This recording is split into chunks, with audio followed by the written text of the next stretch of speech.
Hi friends, welcome to our YouTube channel. అందరూ ఎలా ఉన్నారు? ఈరోజు మన వీడియో వచ్చేసేటప్పటికి దేవి నవరాత్రులు అయిన 8వ రోజు అనమాట.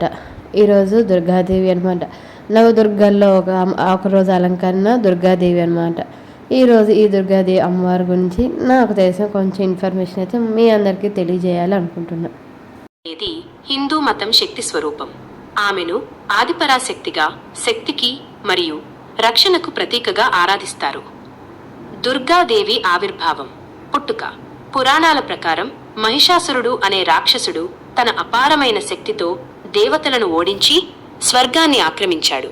మహిషాసురుడిని సంహరించడానికి బ్రహ్మ, విష్ణు, మహేశ్వరులు మరియు ఇతర దేవతలు తమ శక్తులను ఏకం చేసి ఒక దివ్యమైన స్త్రీ రూపాన్ని సృష్టించారు. ఆ రూపమే దుర్గాదేవి. దుర్గా అంటే దుర్గములను, కష్టాలను నాశనం చేయునది అని అర్థం. ఆమెను దేవతలందరూ తమ ఆయుధాలతో ఆశీర్వదించారు. శివుడు త్రిశూలం, విష్ణువు చక్రం, వరుణుడు శంఖం, అగ్నిశక్తి మొదలైన ఆయుధాలను ఆమెకు ఇచ్చారు. మహిషాసుర సంహారం.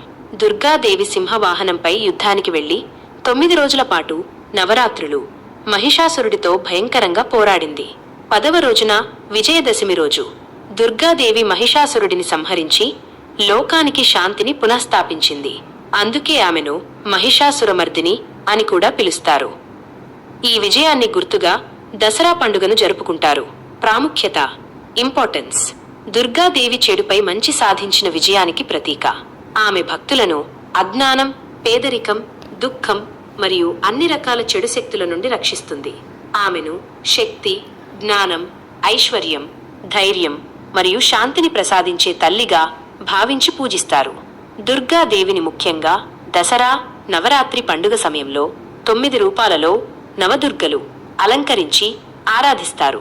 ఆంధ్రప్రదేశ్లోని విజయవాడలో కొలువైన కనకదుర్గమ్మ ఆలయం చాలా ప్రసిద్ధి చెందింది. మీకు దుర్గాదేవికి ఇదండి నాకు తెలిసిన కొంచెం ఇన్ఫర్మేషన్ అయితే మీ అందరికీ తెలియజేశాను. ఇలాంటి మరికొన్ని ఇన్ఫర్మేషన్ మీ అందరికీ తెలియచేయాలని అనుకుంటున్నాను. మళ్ళీ మరొక రోజు మరొక కొత్త వీడియోతో మీ అందరి ముందుకు వస్తాను. అప్పటిదాకా బాయ్ బాయ్. మన వీడియో కూడా మీ అందరికి నచ్చితే please like, share and subscribe మన యూట్యూబ్ ఛానల్.